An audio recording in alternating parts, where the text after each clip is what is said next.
تخيل انك تسافر بلد مش عشان تزور المعالم بتاعتها ولا تتسوق.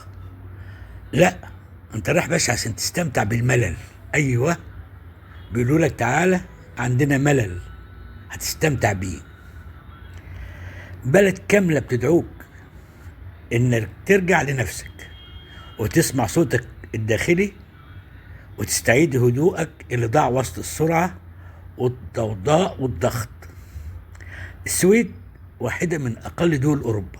أيوة، السويد عدد سكانها قليل، مليانة غابات وبحيرات هادئة.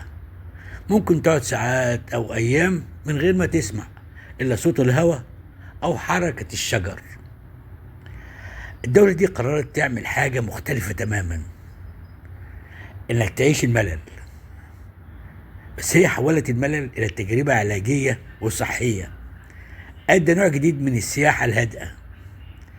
هم الحقيقة يعني معتمدين على دراسة نشرتها منصة كونفرسيشن، قالت إن لحظات الملل بتعيد ضبط التوازن النفسي وبتدعم الصحة العقلية من خلال إعادة تنظيم آليات التفكير الداخلي.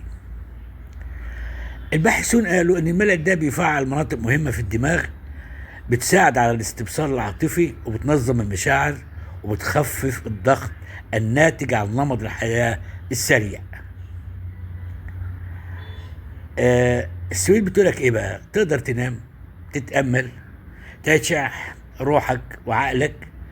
سوزان أندرسون الرئيس التنفيذية لهيئة السياحة السويدية بتقولك في حاجات كتيرة، أحسنهم بقى إنك تيجي تقعد في سكون وتسمح لنفسك إنك تزهق شوية. أيوة، هي عايزاك تزهق وتحس بالملل، لأن هي يعني بتقول لك أنت خلاص أنت تعبت قوي من الزحمة والهيصة والضوضاء. يا راجل تعالى اقعد في كوخ على بحيرة، أو امشي على تلج ببطء، أو كل سمك أبيض مشوي، أو ما عجبكش روح ساونات وحمامات باردة.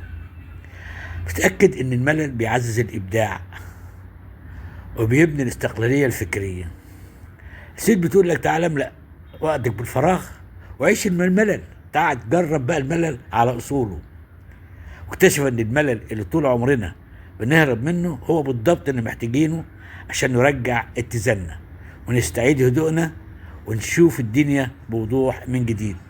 حبيت اقول لك على سياحة جديدة في دولة أوروبية هامة زي السويد، والحقيقة ناس كتيرة جدا راحوا الرحلة دي وقالوا احنا شعرنا بالملل واستمتعنا بيه. تحياتي، بشكرك ان انت استمعت الي. كل عام وحضرتك بخير وسعادة.